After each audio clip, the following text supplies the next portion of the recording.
Hello everyone, good morning. Welcome back to my channel. ইসাস ডায়েরিজের একটা নতুন স্বাধীনতাগামী সকালে তোমাদের সকলকে ওয়েলকাম জানাই। সকল ভারতবাসীকে জানাই স্বাধীনতা দিবসের অনেক অনেক শুভেচ্ছা এবং অনেক অনেক ভালোবাসা। গতকাল রাত্রে হওয়া প্রত্যেকটা জায়গায় জায়গায় প্রোটেস্টে আশা করি কিছুটা আশার আলো দেখবার হয়তো সৌভাগ্য হবে। যদিও ক্ষতিটা যার হয়েছে বা যে বাবা মায়ের হয়েছে তাদের কোল কখনোই ভরবে না বা তাদের দুঃখটা নিবারণ কোনোদিনই হবে না। তবে হ্যাঁ, এমন একটা কিছু হওয়া উচিত বা এমন একটা কিছু শাস্তি হওয়া উচিত যাতে করে কেউ এই অপরাধটা দ্বিতীয়বার করবার আগে অন্তত একবার ভেবে দেখে। যাই হোক, আজকে সকালটা শুরু করেছি ঘরের কাজকর্ম দিয়ে এবং আজকে ভেবেছি মেয়েটার এই বইয়ের জায়গাটা নিট অ্যান্ড ক্লিন করব। বাচ্চারা পড়াশুনো করে কম এবং জিনিসপত্র ছড়ায় বেশি। আজকালকার বাচ্চাদের একটা জিনিস চাইলে হাজারটা ভ্যারাইটি চলে আসে। যেমন আমার সময়ে আমি কালারের অভাবে কালারই করতে পারতাম না। কত কষ্ট করে কত কাকুতি মিনতি করার পর বাবা মা একটা প্যাস্টেল শেডের কালার কিনে দিত। আর আমার মেয়ের কাছে এত কালারিং সেট আছে যে অফুরন্ত, মানে সেটা দিয়ে প্রায় 10-20টা বাচ্চা মানে আরামসে কালারিং করতে পারবে। যাই হোক, আমাদের সময় আমরা যে অভাবগুলো দেখে বড় হয়ে উঠেছি, আমরা চাই সব সময়ই যে আমাদের বাচ্চারা যেন সেটা না দেখে এবং আমরা চেষ্টা করি আমাদের সামর্থ্যের বাইরে গিয়ে বাচ্চাদের সমস্ত আবদার কোথাও না কোথাও পূরণ করার। এবং সেটা হয়তো কোনো দিকে ভালো বা হয়তো কোনো দিকে খারাপও হতে পারে। তবুও বাবা মায়ের ভালোবাসা যেটা আমরা পাইনি, আমরা সবসময়ই চাইবো আমাদের বাচ্চাটারা পাক। সেরকমই আমরা সবসময়ই চাই, মা হিসেবে বাবা হিসেবে সবসময়ই চাই যে সুস্থ স্বাভাবিক সমাজ একটা আমরা আশা করি সেটা আমরা পাইনি, যেটা আমাদের প্রতি বছরের পর বছর একটার পর একটা ঘটনা ঘটতে থাকছে। তো আমরা চাই যে আমাদের ভবিষ্যৎ প্রজন্ম, আমাদের ছেলে মেয়ে, তাদের ছেলে মেয়ে যেন একটা সুস্থ স্বাভাবিক সমাজ পাক। তার জন্যই একটু চেষ্টা করা, সবাই মিলে একটু এগিয়ে যাওয়া। দেখা যাক, আশা তো সবাই করে, আমরাও আশা করছি, আশা রাখছি যে ভবিষ্যৎ ভালো হবে, ভবিষ্যতে একটা সুস্থ সমাজ দিতে পারবো। কিন্তু সব আশা তো পূরণ হয় না। তো চেষ্টা করছি, চেষ্টা করতে তো দোষ নেই, চেষ্টা করলে কোথাও না কোথাও হয়তো সফলতা আসবে।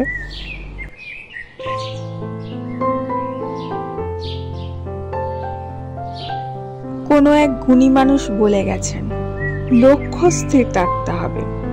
লক্ষ্যটাকে আমাদের জীবনে স্থির রাখতে হবে এবং লক্ষ্য যদি স্থির থাকে, আমাদের আশেপাশে কি হচ্ছে তাতে কান যাবে না।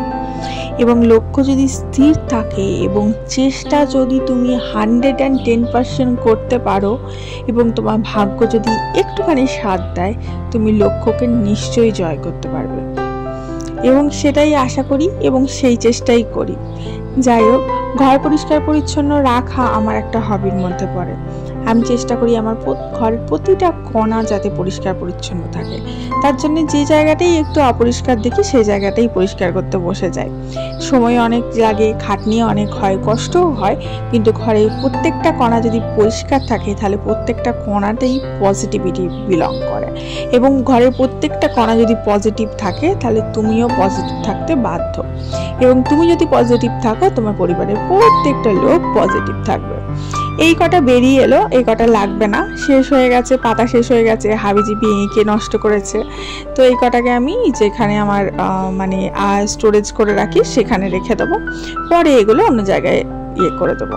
তো এই যে দেখো কি সুন্দর করে সাজিয়ে দিয়েছি, জানি না কদিন আর সুন্দর থাকবে, বাট সুন্দর করে সাজিয়ে দিয়েছি। একদম সব পার্ট বাই পার্ট করে সাজানো গুছানো আছে। ওর সমস্ত বই, খাতা, পেন্সিল, রবার, কালার এবং এক্সট্রা অ্যাক্সেসরিজ যে সমস্ত কিছু আছে সেগুলো। আজকে ভেবেছি একটুখানি পনিরের সবজি করব। পনির আমাদের ঘরে খুব একটা কেউ পছন্দ করে না। আমার মেয়ে একটু ভালোবাসে, কিন্তু আমার বর, আমি খুব একটা পছন্দ করি না। তাও যেটা পনিরের যেটা প্যাকেটের আমুল পনির হয় সেটা আমার তাও একটু খেতে ভালো লাগে, কিন্তু যেটা নর্মাল পনির কিনতে পাওয়া যায় মিষ্টির দোকানে, সেটা যেন আমার মনে হয় স্বাদই নেই, স্বাদ পাই না, খুব একটা ভালো লাগে না আর কি। এই যে এই প্যাকেটের পনিরটাই একমাত্র আমার ভালো লাগে, এটা দোকানের থেকে একটু কস্টলি বেশি আর কি। এটা সম্ভবত 80 রুপিস বা তার আপ কিছু দাম হবে, যেটা এমনিতে 74 বা সামথিং পরে মিষ্টির দোকানে কিনলে বা নর্মাল পনির কিনলে। তো এই পনিরটা আমার ভীষণ ভালো লাগে, টেস্টি লাগে। আর পনির আমি ফ্রিজে রেখে দিয়ে খেতে খুব একটা পছন্দ করি না, কারণ মনে হয় যেন টেস্টটা চলে যাচ্ছে। টাটকা এনে টাটকা করতেই বেশি ভালো লাগে। প্যাকেজিংটা যখন খোলা হচ্ছে তারপরে যদি তুমি রেখে দাও ফ্রিজে, তাহলেই কিন্তু টেস্টটা অন্যরকম হয়ে যায়। প্যাকেটটা যতক্ষণ রয়েছে ততক্ষণ এনে যদি টাটকা টাটকা খুলে করো, জানি না কিছু কেমিক্যাল ইউজের জন্য বা কিছু জামাও, খেতে বেশ ভালো লাগে। তো আমাকে একজন রিকোয়েস্ট করেছিল লোয়ার বান করতে, আমার এক সাবস্ক্রাইবার, তার রিকোয়েস্ট অনুযায়ী আজকে লোয়ার বান করলাম। অ্যাকচুয়ালি আমি এই লোয়ার বানটা খুব একটা ভালোভাবে করতে পারি না, তাও ট্রাই করলাম। অ্যাকচুয়ালি হাত খোপা যেটাকে বলে আমাদের বাঙালিদের, সেটা আমার মা ঠাকুমা এরা খুব বেশি ভালো করতে পারে। আমি কিছুতেই খোপা করে উঠতে পারি না। আমি ওই কোনো রকমের জড়ি নিয়ে একটা কাঁটা ক্লিপ লাগিয়ে নিই, সারা জীবনই তাই করে এসেছি। খোপাটা ঠিক আমার হয় না, তবুও ট্রাই করলাম।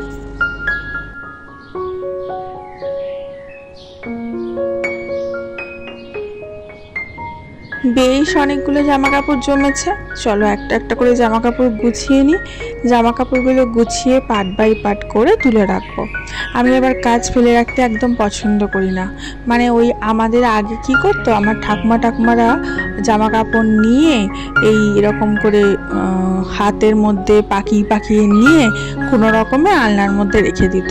আমি ওই জন্য ঘরে আলনা রাখিনি। আলনা রাখলে আলনাটা এত অগোছালো হয়ে যায় যে দেখতে খুব বাজে লাগে।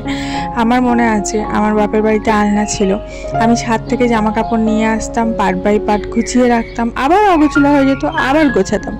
তো তার জন্য আমি আলনা করিনি। আমি দুটো আলমারি করেছি এবং শোকেস করেছি, এবং যথাস্থানে যেটুকু লাগে সেটুকু পার্ট বাই পার্ট গুছিয়ে রাখি, এবং যেটুকু লাগে সেটুকুই, এবং যেগুলো লাগে না সেগুলো কি করি, আলাদা করে দিই।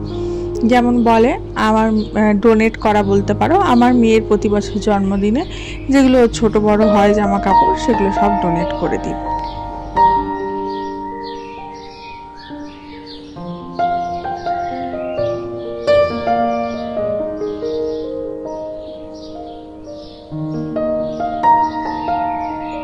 সবসময় পজিটিভ থাকবো, পজিটিভে রাখবো, এটা ভাবলেই হবে না, কাজের মধ্যে দিয়ে সেটা ফলাতে হবে। যদি আমি কাজ ফেলে দিয়ে ঘরে বসে বসে সুন্দরভাবে টিভি দেখি, মোবাইল দেখি, এবং ঘর অগোছালো পড়ে থাকলো, জামা কাপড় অগোছালো পড়ে থাকলো, তাহলে আমার ঘরে কোনোদিনই পজিটিভিটি আসবে না বা লক্ষ্মীর বসবাস হবে না। ঘরটাকে আমি যত পরিষ্কার পরিচ্ছন্ন রাখবো, তত আমার ঘরে পজিটিভ এনার্জিটা বৃদ্ধি পাবে এবং তত নেগেটিভ এনার্জিটা সরে যাবে। আর পজিটিভ এনার্জি বৃদ্ধি পাওয়ার মানেই তো হচ্ছে ঘরে লক্ষ্মীর বসবাস হওয়া।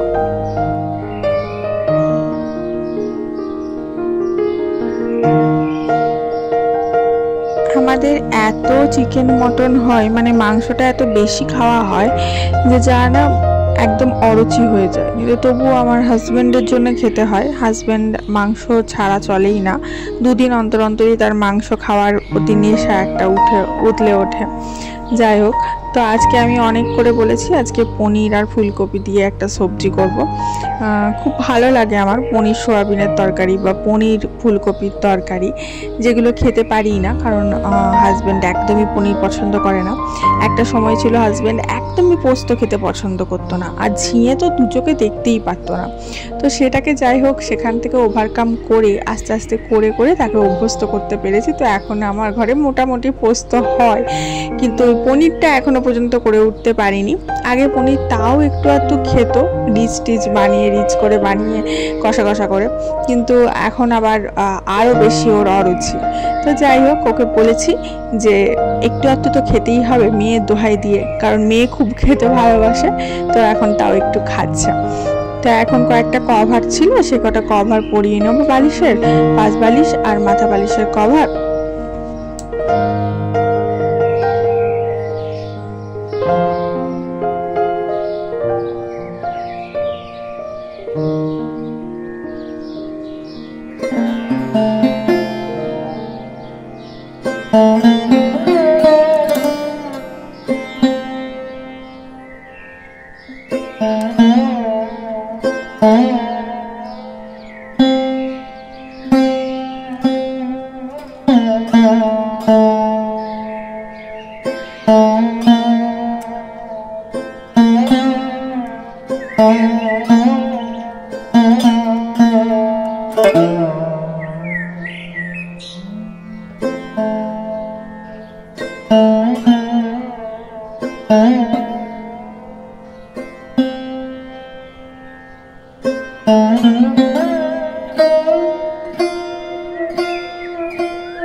পাশের বালিশের কভারটা পরাতে গিয়ে দড়িটা খুলে গেল। এই দড়ি পরানোর জন্য একটা সহজ আর ঘরেলু টেকনিক হচ্ছে সেফটি পিন। কম বেশি এটা আমরা সবাই জানি, একদম যারা নতুন তারা জানে না। সেফটি পিন একটা প্রান্তে লাগিয়ে দিয়ে খুব ইজিলি কিন্তু যে কোনো জায়গায় দড়ি পরানো যায়, সেটা প্যান্টে হোক, বালিশের কভারে হোক বা যে কোনো জায়গায় হোক। বা এলাস্টিকও কিন্তু খুব সহজে এইভাবে পরানো যায়। কিছুই না, দড়িটা যেটা আছে সেটা গোটাটাই বার করে নিতে হবে। একটা বড় মাপের সেফটি পিন লাগিয়ে নিতে হবে একটা দিকে, যেমন আমি লাগাচ্ছি, এবং তারপরে আস্তে আস্তে ঢুকিয়ে এরকম করে সরিয়ে নিয়ে বার করে দিলেই সুন্দর কিন্তু দড়িটা পরানো হয়ে যায়। এটা খুব ইজি টেকনিক। আর যদি এমনি কষ্ট করে পরাতে যাই তাহলে কিন্তু কোনোভাবেই পরানো হবে না।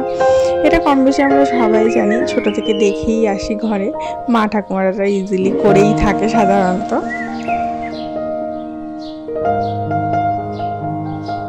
ভিডিওটা দেখতে দেখতে এই পর্যন্ত যারা চলেই এসছো, আশা করছি তোমাদের ভালো লাগছে। যদি ভালো লেগে থাকে তাহলে আশা রাখবো ভিডিওটাতে একটা লাইক অবশ্যই দেবে, এবং প্লিজ ভিডিওটা একটু শেয়ার করে দিও বন্ধু বান্ধবের সাথে। আর যারা এখনো পর্যন্ত আমার ফ্যামিলির মেম্বার হয়ে ওঠোনি, আর লেট করো না এরকম সুন্দর সুন্দর ভিডিও দেখতে এবং আমার সাথে থাকতে, এবং আমার সাথে প্রত্যেকটা সকাল সুন্দরভাবে স্টার্ট করার জন্য নিচে থাকা রেড কালারের সাবস্ক্রাইব বাটনটা ছটাপট ক্লিক করে দাও এবং আমার ফ্যামিলির একজন হ্যাপি মেম্বার হয়ে যাও।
লাঞ্চ করার পর মেয়েটা একটু ওর বাবার সাথে খেলা করছে ওদিকে, আর আমি এদিকে আমার একটু কাজ ছিল সেটা কমপ্লিট করে নিচ্ছে।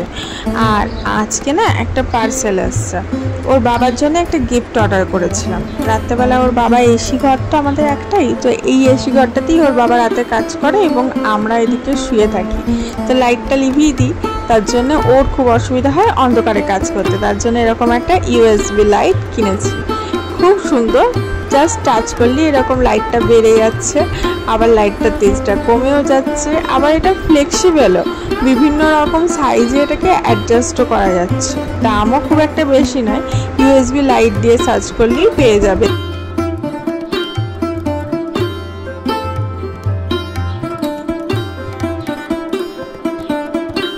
দেখো কত সুন্দর বেন্ড হয়ে গেল, আর মেয়েটা তো ভীষণ খুশি দেখে, আর কি ভালো লাগছে দেখতে, অন্ধকার ঘরে লাইটটা জ্বলছে। যাই হোক, আজকে এখানেই বিদায় নিলাম, দেখা হচ্ছে কালকে। ভালো থেকো সবাই।